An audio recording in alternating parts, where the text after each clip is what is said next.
আসসালামু আলাইকুম রহমতুল্লাহ। চলেন আজকে একটা বিষয় নিয়ে আপনাদের সাথে বকবক করি।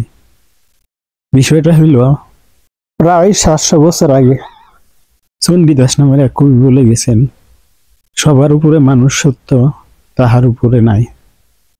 আসলে কি তাই? কথাটার সাথে আমি একমত হতে পারলাম না। যাই হোক, এর জন্য অবশ্যই কবিকে বাংলা সাহিত্যের মানবতাবাদী কবি বলা হয়। এখন আসি আসল কথায়।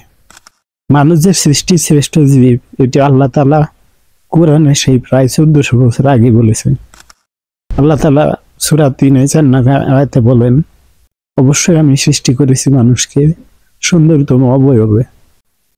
আরো আছে সূরা বাকারার 29 নং আয়াতে আল্লাহ তাআলা বলেন, মহান আল্লাহ সেই সত্তা যিনি তোমাদের জন্য পৃথিবীর সবকিছু সৃষ্টি করেছেন। এখানে তোমাদের জন্য পৃথিবীর সবকিছু সৃষ্টি করেছেন বলতে মানুষকে শ্রেষ্ঠত্ব দান করা হয়েছে। তার মানে পৃথিবীর সবকিছুর তুলনায় মহান আল্লাহ তাআলা মানুষকে শ্রেষ্ঠত্ব দিয়েছেন। আচ্ছা, এবার অন্য কথায় আসি। মানুষ বলতে মানুষই বুঝি আমরা। এখানে ধনী গরিব, ইমানদার বেঈমান, চোর বাটপার সবাইকেই বুঝায়। চণ্ডীদাসের কথা অনুযায়ী পাপী গুণী, ধনী নির্ধন, চোর বাটপার সবাই শ্রেষ্ঠ জীব। আসলে কি তাই? চলেন আর কয়েকটা আয়াত দেখি। আল্লাহ তাআলা সূরা বায়িনার 7 নং আয়াতে বলেন, Those who have faith and do righteous deeds, they are the best of creatures. অর্থাৎ যারা ঈমান আনে ও সৎকর্ম করে তারাই সৃষ্টির সেরা।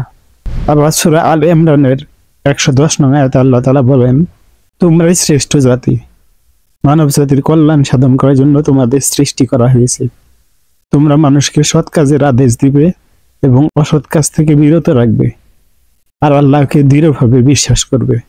তো এই আয়াত দুটি থেকে যেটা আমরা বুঝলাম, সূরা বায়িনার আয়াতে বলা আছে যারা ঈমান আনে ও সৎকর্ম করে তারাই সৃষ্টির সেরা। তার মানে সৃষ্টির সেরা আল্লাহ তাআলাই বলেছেন। আবার সৃষ্টির সেরা হতে হলে যারা ঈমান আনে এবং সৎকর্ম করে আল্লাহ তাআলা তাদেরকে সৃষ্টির সেরা হিসেবে বিবেচনা করেছেন। অতএব মানুষ সৃষ্টির শ্রেষ্ঠ জীব, তবে সব মানুষ নয়। পৃথিবীর প্রথম ভিলেন কাবিল থেকে শুরু করে নমরুদ, ফেরাউন, কারুন, আবু জেহেলের মতো বুদ্ধিজীবী নামের বুদ্ধি প্রতিবন্ধীরাও নিজেদের শ্রেষ্ঠ জীব মনে করছিল। তাদের ইতিহাসটা সবাই জানে। চলেন আপনি তাদের পরিণতি একটু দেখায় দিয়ে আসি। আসসালামু আলাইকুম রহমতুল্লাহি ওয়া বারাকাতুহু নাহমাদুহু ওয়া নুসাল্লি আলা রাসূলিহিল কারীম আম্মা বা'দ। আলহামদুলিল্লাহ, আজ আমরা কয়েকজন জালেমের নাম জানবো। এই জালেমের পরিচয়, জালেমের দোষ এবং এই সমস্ত জালেমদেরকে আল্লাহ তাআলা কিভাবে ইন্তেকাল করাইয়াছিলেন এবং কিভাবে ধ্বংস করেছিলেন, এই সমস্ত বিষয় সম্পর্কে আলোকপাত করা হবে ইনশাআল্লাহুল আজিজ। তো এক নাম্বার জালেম ছিল কারুন, যে মূসা আলাইহিস সালাতু ওয়াস সালামের সম্প্রদায়ের একজন ব্যক্তি ছিল, যাকে আল্লাহ তাআলা অঢেল সম্পদের মালিক বানিয়েছিলেন। কোরআনের ভাষ্য অনুযায়ী সূরা কসসের ৭৬ নং আয়াত থেকে ৮৩ নং আয়াতের মধ্যে জানা যায় যে আল্লাহ তাআলা তাকে এমন সম্পদ দিয়েছিলেন যার গোডাউনের চাবি বহন করার জন্য একদল শক্তিশালী লোকের জন্য কষ্ট হইতো। এমন সম্পদের মালিক তাকে বানিয়েছিলেন। কিন্তু সে এই সম্পদের গর্ব করা আরম্ভ করলো, এই সম্পদ নিয়ে বেপরোয়া হয়ে গেল, অহংকার করা শুরু করলো, তার কওমের উপরে জুলুম করা শুরু করলো। তখন তার কওম বলল, লা তাফরাহ ইন্নাল্লাহা লা ইউহিব্বুল ফারিহিন, অহংকার করো না, নিশ্চয়ই আল্লাহ তাআলা কোনো অহংকারীদেরকে পছন্দ করেন না। যখন এভাবে তার কওমরা সতর্ক করলো, সে মানলো না, সে ঔদ্ধত্য প্রকাশ করলো, সে আরো বেপরোয়া হয়ে উঠলো। যখন জুলুম করা শুরু করলো, তখন আল্লাহ তাআলা তার পরিণতি হিসেবে তার সমস্ত প্রাসাদ, তার সমস্ত ভবন এবং তাকে সহ মাটির নিচে আল্লাহ তাআলা ধসিয়ে দিলেন। তাহলে এই কারুনের দোষ ছিল, সে অহংকার প্রদর্শন করেছিল এবং তার কওমের উপরে জুলুম করেছিল, আর পরিণতি হিসেবে মাটির সাথে ধসিয়ে দেয়া হয়েছে তার সমস্ত ভবন, প্রাসাদ এবং তাকে। এক নাম্বার 2 হলো ফেরাউন, যে নিজেকে খোদা দাবি করেছিল, যা সূরা নাজিয়াতের 24 নং আয়াত থেকে আমরা স্পষ্ট হতে পারি, ফাকালা রাব্বুকুমুল আ'লা, আমি সবচাইতে বড় খোদা। এভাবে যখন নিজেকে খোদা দাবি করলো, মূসা আলাইহিস সালাতু ওয়াস সালামের উপর অত্যাচার করলো, তার অনুসারীদের উপর অত্যাচার করলো, হাজার হাজার শিশুদেরকে হত্যা করা আরম্ভ করলো, কওমের উপরে একের পর এক জুলুম করা শুরু করলো। তখন এই ফেরাউনকে এবং তার দলবলকে, যেটি সূরা ইউনূসের 90 নং আয়াত থেকে 92 নং আয়াত পর্যন্ত এখানে স্পষ্ট করে আল্লাহ তাআলা বলেছেন যে মুসা আলাইহিস সালাতু ওয়াস সালামকে যখন ফেরাউন এবং তার দলবল ধাওয়া করলো, তখন মুসা আলাইহিস সালাতু ওয়াস সালামকে এবং তার অনুসারীদেরকে আল্লাহ তাআলা নিরাপদে সাগর পাড়ি দিলেন 12টা রাস্তা করে। যখন দেখলো যে ফেরাউন এবং তার দলবল দেখলো যে সুন্দর রাস্তা দেখা যায়, যখন মাঝখানে গেল, তখন এই লোহিত সাগরের মাঝখানে যখন গেল, তখন রাস্তাকে আল্লাহ তাআলা একাকার করে দিলেন এবং মাঝখানে নিয়ে যে সমস্ত সৈন্যবাহীদেরকে তাকে সহ ডুবিয়ে দিলেন। যখন হাবুডুবু খাচ্ছিল, তখন ফেরাউন বলল আমি ঈমান আনলাম বিপদে পড়ে, তখন ঈমান আনা শুরু করলো। কি বলল? যে আমি ঈমান আনলাম ওই ইলাহের ওপরে যে ইলাহের ওপরে ঈমান এনেছে বনি ইসরাইল, অর্থাৎ আল্লাহ ছাড়া কোনো মাবুদ নেই, এই ইলাহের ওপরে আমি ঈমান আনলাম, অতএব আমি তো মুসলমান। তখন এভাবে যখন বলল, শেষ সময়ে বিপদে পড়ে যখন সীমা যখন শেষ হয়ে গেছে, তখন সে ঈমান আনা শুরু করলো। আল্লাহ তাআলার বাচন ভঙ্গি কত সুন্দর! তিনি বললেন আল আন, এখন, ওয়াকাদ আসাইতা ক্বাবলু ওয়া কুনতা মিনাল মুফসিদিন, সারাটা জীবন তুমি অবাধ্যতা অবলম্বন করেছো, সারাটা জীবন আবার নবীকে কষ্ট দিয়েছো, অনুসারীদেরকে কষ্ট দিয়েছো, মানুষের উপরে জুলুম করেছো, অতএব তুমি তো সন্ত্রাস, পৃথিবীর সবচাইতে ফার্স্ট টেররিস্ট, তুমি সবচাইতে বড় ধরনের ফাসাদকারীদের অন্তর্ভুক্ত, অতএব তোমার তওবা এখন কবুল করা হবে না, তোমার কালেমা গ্রহণ করা হবে না। আল্লাহ তাআলা এই জালেমকে তার সেনাবাহিনী সহ এই লোহিত সাগরের মধ্যে ডুবিয়ে ড্যামেজ করে দিয়েছেন, তাকে ধ্বংস করে দিয়েছেন, শেষ করে দিয়েছেন।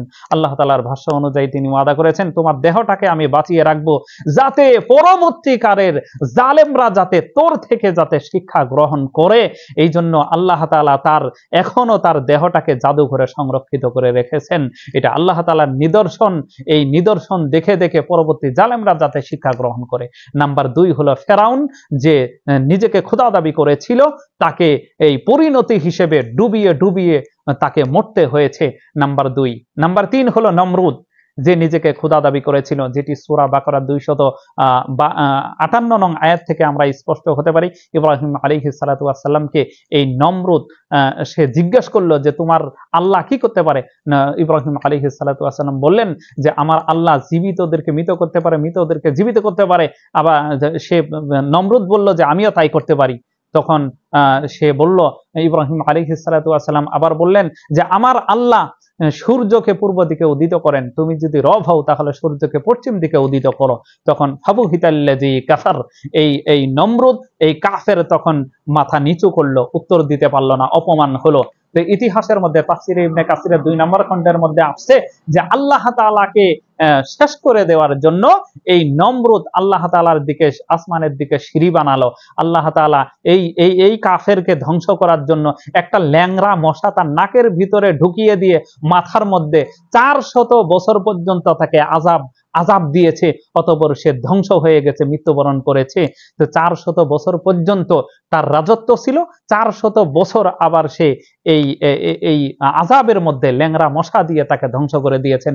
তো এই নমরুদের দোষ ছিল, সে অহংকার করেছে এবং সে নিজেকে খোদা দাবি করেছে, কওমের উপরে জুলুম করেছে, নবীকে কষ্ট দিয়েছে, এইভাবে সে ধ্বংস হয়ে গিয়েছে। নাম্বার 3। নাম্বার 4 হলো আবু জেহেল। আবু জেহেল সম্পর্কে যখনই নাম আসে তখনই ভালো চোখে মানুষ দেখে না। বিশ্বনবী সাল্লাল্লাহু আলাইহি সাল্লামকে, সাহাবায়ে কেরামকে, মুসলমানদেরকে সবচাইতে বেশি কষ্ট দিয়েছে, আমাদের নবীকে ধ্বংস করার জন্য, হত্যা করার জন্য বহুবার চেষ্টা করেছে। এই আবু জেহেলের মৃত্যু কিভাবে হয়েছে? মুয়াজ এবং মুয়াওয়াজ রাদিয়াল্লাহু তাআলা আনহুমা, 2 জন ছোট্ট সাহাবা বালক, তাদের এই অস্ত্রের আঘাতে বদর যুদ্ধের মধ্যে তাকে শেষ করে দেয়া হয়েছে। অতএব আমরা এই প্রমাণস্বরূপ দেখতে পারি সহিহ বুখারীর 3988 নম্বর হাদিসের মধ্যে যা স্পষ্ট বলা হয়েছে, তাকে কূপ খেয়ে মরতে হয়েছে। আর স্পষ্ট আবু জেহেলের ব্যাপারে এটা প্রসিদ্ধ আছে, সমস্ত হাজী সাহেবদের তার বাড়ি হলো টয়লেটখানা হিসেবে পরিচিত হয়ে গেছে। অতএব তার বাড়িতে এখন টয়লেট করা হয় কিয়ামতের আগ পর্যন্ত। এই অপমানজনক এই নিদর্শন আল্লাহ তাআলা তার বাড়ি টয়লেট হিসেবে ব্যবহৃত হয়ে থাকে। এই জন্য যত জালেম, যত ঔদ্ধত্য প্রকাশ করেছে, আল্লাহ তাআলা তাদেরকে উত্তম শাস্তির ব্যবস্থা তাদেরকে করে দিয়েছেন, অপমান করেছেন। নাম্বার 5 হলো কাবিল, যে প্রথম ফার্স্ট টেররিস্ট ছিল, পৃথিবীর মধ্যে সবচেয়ে বড় ধরনের অপরাধ যে করেছে, যত হত্যাযোগ্য হয় কাবিল তার গুনাহে জারিয়া হিসেবে পাবে, যেটা সূরা আল মাইদার 30 নং আয়াতের মধ্যে বলা হয়েছে যে তার ভাই হাবিলকে হত্যা করলো, সে ক্ষতিগ্রস্তদের অন্তর্ভুক্ত হলো। বিভিন্ন আল বিদায়া ওয়ান নিহায়া থেকে তাফসির ইবনে কাসির থেকেও জানা যায় যে এই কাবিলের মৃত্যু হয়েছিল, আল্লাহ তাআলা কাবিলের মুখটাকে সূর্যের মুখের সাথে কানেক্টেড করে দিয়েছিলেন। সূর্য যেইভাবে ঘোরাঘুরি করত, তার মুখও সেইভাবে ঘোরাঘুরি করত। আকস্মিকভাবে ভয়ঙ্করভাবে তার মৃত্যু হয়েছে, আল্লাহ তাআলা তাকে শাস্তি দিয়েছেন।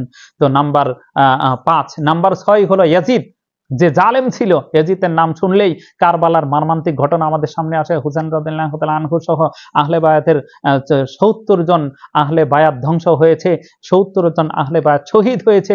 এই ইয়াজিদ, এই জালেম তার কওমের উপরে জুলুম করেছে। এভাবে তাকে সে কিভাবে বিদায় হয়েছে, যে ইতিহাস থেকে জানা যায় সে ঘোড়ার পিঠ থেকে পড়ে আকস্মিকভাবে সে মর্মান্তিকভাবে সে ইন্তেকাল করেছে, ধ্বংস হয়েছে।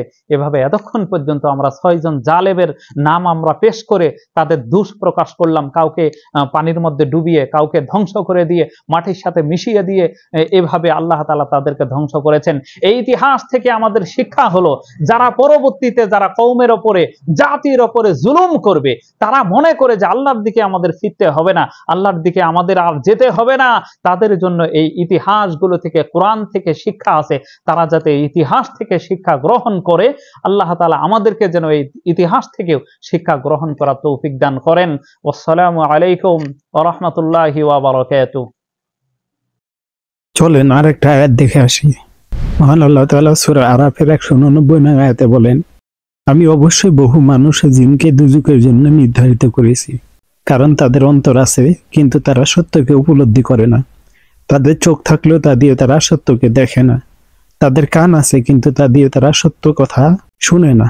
এই আয়াতের শেষের দিকে বলেছেন আল্লাহ তাআলা, ওরা পশুর মতো, বরং তার চেয়েও বেশি পথভ্রষ্ট, তার মানে পশুর চাইতেও নিকৃষ্ট।